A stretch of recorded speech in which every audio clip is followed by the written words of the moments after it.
one of the world's major health problems. 1 in 3 people will develop type 2 diabetes in their lifetime. Here in Minnesota, an estimated 35% of the population, or 1.4 million people, have pre-diabetes with blood glucose levels higher than normal, and an estimated 126,000 Minnesotans have diabetes but don't know it, greatly increasing their risk of complications including blindness, heart disease, and stroke. The University of Minnesota is conducting a long-term diabetes study and is looking for participants.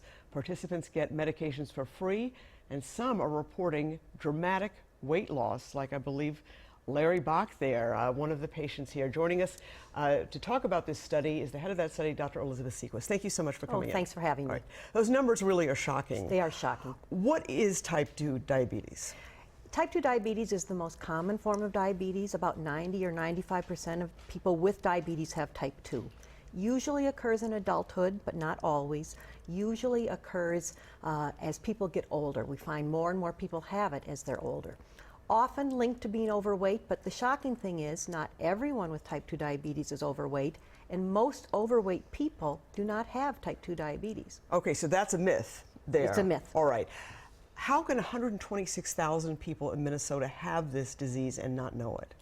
It doesn't cause symptoms in its early stages. When the sugar gets high enough, people start having more frequent urination. But when it's just a little bit elevated, you don't have those symptoms. But it's still very risky for the person because it's the exposure to elevated sugars that leads to the complications like blindness. Okay, and this is not a new study, it's an ongoing study, yes. And you need a lot of participants here. We need here. a lot of people. And we have a link on our website to be part of the study. And what's amazing, it's free medications. That's right. We are looking for people with type 2 diabetes on metformin, the most common medicine that we use to treat diabetes.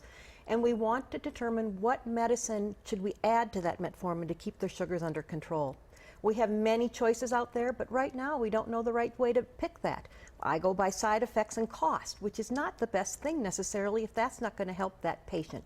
And that's what this study's going to help us figure out. When you go to the doctor for, let's say, for women, it's usually the OBGYN, do they test you for type 2 diabetes?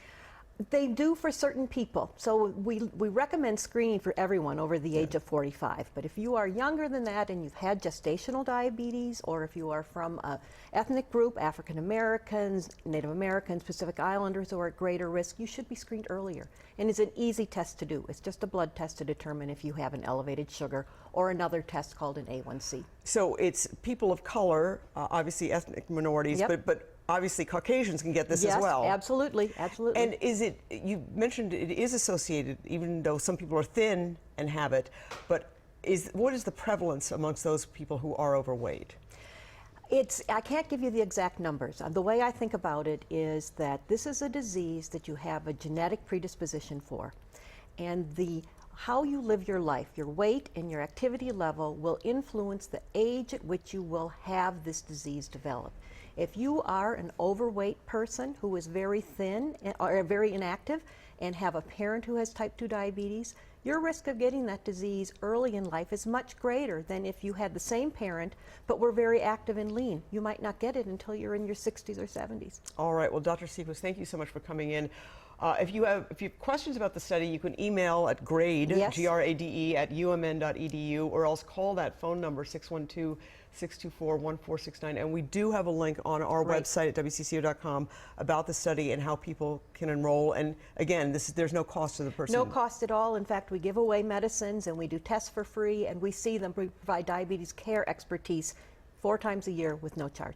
All right, Dr. Seaquis, thank you so much for coming in.